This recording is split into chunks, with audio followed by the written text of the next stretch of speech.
Yo, good morning. What's up, mga idol? Dito tayo ngayon sa pinakamalaking kahoy sa buong Pilipinas. Tinatawag to na bitaog. Dati to, mga idol, buo pa yan, mga idol. Yan. Parang nahati yung puno ng kahoy, mga idol, gawa ng siguro sa katatandaan na. Ito yung tinatawag na bitaog na kahoy. Tinatawag na kahoy. Ito yung mga naputol nila, mga idol, oh. Ito yung mga puno nga ng putol yung nung una pa yan, mga idol, nung pagkabiak niya. Ito yung mga kapiraso. Oh. Ginawa nila tong tourist spot, mga idol, pasyalanan, mga idol. Tingnan mo naman, mga idol, oh. Napakalaking puno, mga idol. Yun ang galing doon. Bali na biak. Pinutol-putol nila at dito nila nilagay para hindi mawala. Kita natin, mga idol. Dito lang po to sa barangay Dahican, sakop ng Kabadbaran City, mga idol. Ito yung kahit i-search natin yan sa Google, mga idol, makita natin yan yung pinakamalaking kahoy sa buong Pilipinas. Ito tinatawag na Centennial Tree, bitaog. Yan, pinakamalaking kahoy.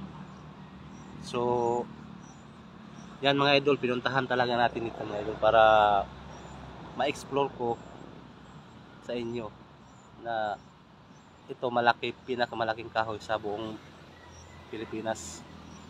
Dito lang yan sa atin sa Pilipinas. Tinatawag ko na Centennial Tree. Mga idol, yung kapiraso niyang nabiak, mga idol, ito. Dami pa yan, mga idol. Yan. Yan, oh. Napakalaki yan. 500 years na yan nga kahoy, mga idol.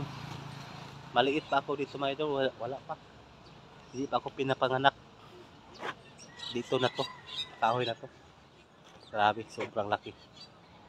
Yan. Kung hindi pa yan nabiak, mga idol, talagang sobrang laki. Oo. Yan, mga idol. Samahan nyo ako, mga idol, sa aking adventure ngayon, mga idol.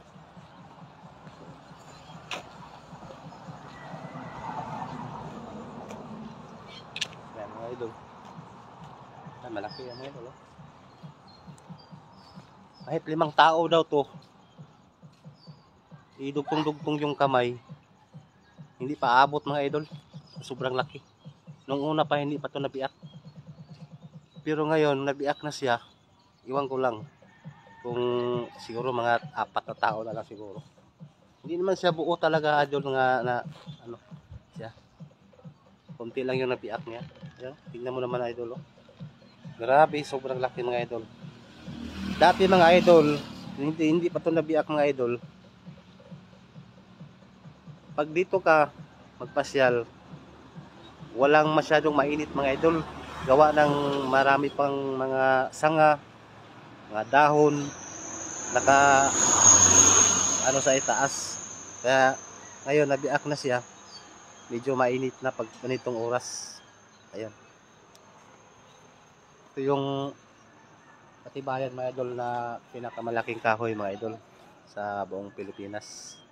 Tinatawag na Centennial Tree, bitaog ang pangalan ng kahoy na to, mga idol.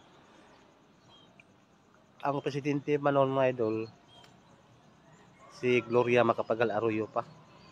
Yan. Siya ang nagpagawa dito ng ano, ibali, parang katandaan sa kahoy, pinakamalaki. Hindi man yan tatawagin na Centennial Tree, mga idol, kung siguro itong pinakamalaking kahoy, di ba?